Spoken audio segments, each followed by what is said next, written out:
Welcome back to Leading the Herd, the podcast where we bring you insights, tips, and the latest innovations in bovine breeding. I'm your host, Rebecca Arnott, and today we're looking at the selection and management of recipient cows. In earlier episodes, we covered the fundamentals of setting up your on-farm program and managing donor cows, but as any ET practitioner will tell you, even the best embryos in the world won't result in a pregnancy if the recipient isn't properly selected and prepared. Today, we'll dig into the practical strategies and considerations to maximise pregnancy rates and long-term success in your ET recipients. I'll talk about why recip selection matters, the pros and cons of different breeds as recips, preparing recips for embryo transfer, heat synchronisation, and recip suitability on the day of transfer. Let's start with the big picture, why recipient selection matters. While donors contribute the genetics, recipients carry the pregnancy to term and influence early calf development. A healthy, fertile, well-managed recipient cow creates the ideal environment for embryo survival, implantation, and gestation. Your goal when selecting recips is to provide the embryo with the best incubator possible, i.e., calm, healthy, proven, and reproductively sound animals that can support embryo development all the way to a healthy calf on the ground and often through until weaning. What's also really interesting is that the uterine environment of the recip can alter embryo epigenetics, affecting gene expression and long-term calf performance. This means recipient cow selection impacts more than pregnancy success. It can influence the genetic potential expressed by the calf, including growth, health, fertility, and performance later in life, even though she doesn't contribute DNA. In terms of selection criteria for the right recipients, let's start with age and reproductive status. The sweet spot for recip cows is generally 3 to 7 years old. At this age, cows have reached physical maturity, their reproductive systems are fully functional, and they tend to have reliable cycles. Avoid first calf heifers if you can. While they can be used, mature cows are more likely to sustain a pregnancy, have fewer complications at calving, and will recover faster. Recipients need to be open, cycling normally, and show clear heats prior to embryo transfer. So avoid using cows that have recently calved. Animals less than 40 days postpartum may not have resumed regular cycling, which can have a negative impact on submission rates and therefore jeopardise your chances of a successful program. Health and body condition are also important. Aim for a body condition score of around 3. Cows too thin may struggle to maintain the pregnancy, while over-conditioned cows are at risk of metabolic issues. More importantly, focus on a rising plane of nutrition. Recips gaining weight rather than losing it are likely to have better conception rates. And lastly, avoid any animals with a history of reproductive problems such as retained placentas, metritis, cystic ovaries, or difficult calvings. We're often asked which breeds make the best recips. While there can be as much variation within breeds as there are between breeds, it is worth noting the factors found in some of the more common breeds, which are likely to have the greatest impact on pregnancy, calving, and weaning results. These tend to be centred around body size and frame, maternal traits and milk production, hormone cyclicity and the embryo environment, calving ease, gestation length, and suitability for existing management systems. Let's have a quick look at the pros and cons of some of the more common breeds, namely Angus, Wagyus, tropically adapted animals, and Holsteins. Generally speaking, Angus cows are a great go-to choice for IVP recip programs, especially in southern Australia, and for good reason. They're fertile, quiet to handle, have excellent maternal instincts, and consistently deliver high conception rates with both fresh and frozen embryos. Their temperament alone makes procedures like synchronisation and embryo transfer smoother, with less stress on the cow and those handling her. Furthermore, their ability to produce quality colostrum and milk give her calf, which could easily be a Wagyu, the best possible start. Just remember to watch out for over-conditioning in well-fed Angus cows, as high body condition scores can reduce fertility just as much as being too thin. Now what about using Wagyus as recips? Wagyus, while highly fertile and hardy, are more renowned for their marbling genetics than their maternal traits and mothering ability. They're also generally smaller framed, making them less attractive as recips. And lastly, Wagyu calves tend to be smaller at birth, so there's rarely a dystocia issue that would be required when matching them to smaller Wagyu cows. Instead, producers prefer to implant Wagyu embryos into robust, fertile and maternal breeds that can raise a valuable calf without the reproductive challenges. So in a nutshell, Wagyu cows are best reserved for producing embryos, not carrying them. When it comes to Bos Indicus-derived or tropically adapted breeds as recips, it's a case of working with whatever works best in your environment while managing individual quirks. Brahmans are incredibly hardy, heat and tick tolerant, and thrive in extensive systems where other breeds might struggle. But on the flip side, their temperament, lower fertility rates, and inconsistent maternal instincts can knock down conception rates if you're not selective. Composites, such as Brangus, Drought Masters, Santa Gertrudis and Belmont Reds, benefit from the advantages of both Bos Indicus and Bos Taurus traits, so are more likely to provide better outcomes as recips than straight Brahmans. If you're planting high-value embryos, that maternal care and temperament post-calving really matters. I'm keen to spend a bit of time talking about Holstein cows as recips, given the opportunity they present for carrying beef embryos. Holsteins are possibly the most underrated IVP recipients out there.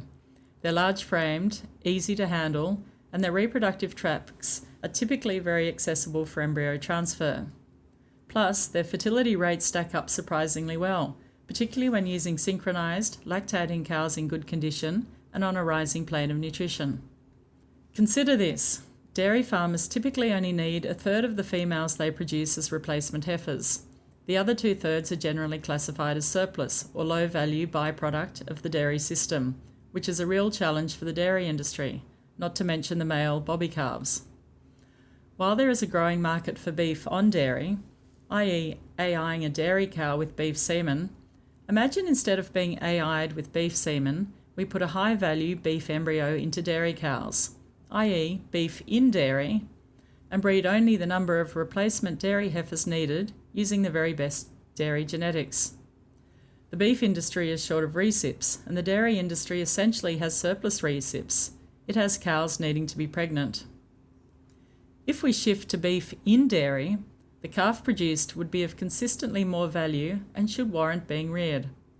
It would also reduce emissions and help the dairy industry solve the surplus animal issue, an associated social licence risk which is driving Dairy Australia's significant calfways project. The main thing to watch out for when it comes to Holsteins as recips is not letting them get too thin during lactation and making sure you've got a solid post-calving plan to avoid metabolic issues. But all up, Holsteins are a solid, scalable option for IVP programs and potentially a win-win solution for both beef and dairy farmers. Once embryos technology makes IVP commercially available, we expect a significant shift in this direction. Once you've selected your recipients, preparation for embryo transfer begins well in advance of transfer day. In terms of nutrition, recips should be managed with as much care as your donors. In other words, make sure they're on a good pasture or a rising plane of nutrition in the 6 to 12 weeks prior to embryo transfer, with adequate mineral and vitamin levels.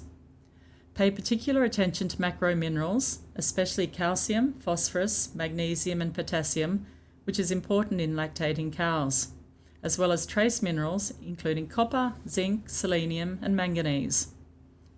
Vitamins A, D and E, as well as vitamin B12, all play key roles in reproductive health.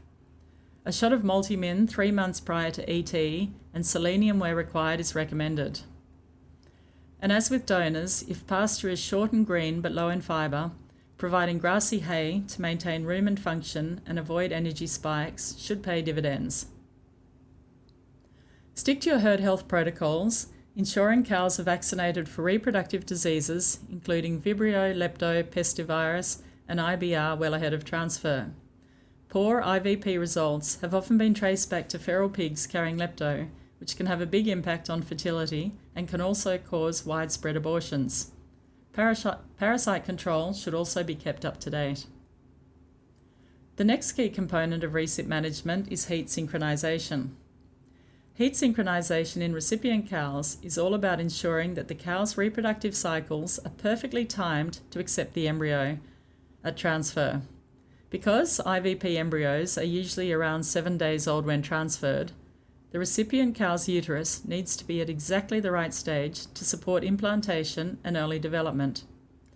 Synchronisation protocols typically involve a combination of progesterone-releasing devices, prostaglandins, and sometimes estradiol or GnRH, depending on the specific program.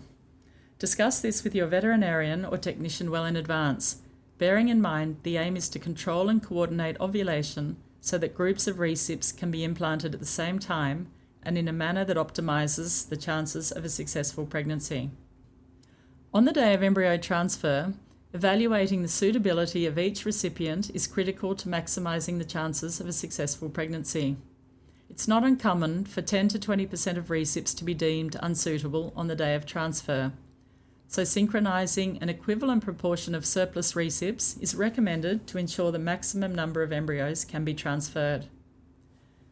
In addition to reproductive status, overall health and body condition score, the following factors will determine which donors will receive an embryo on transfer day.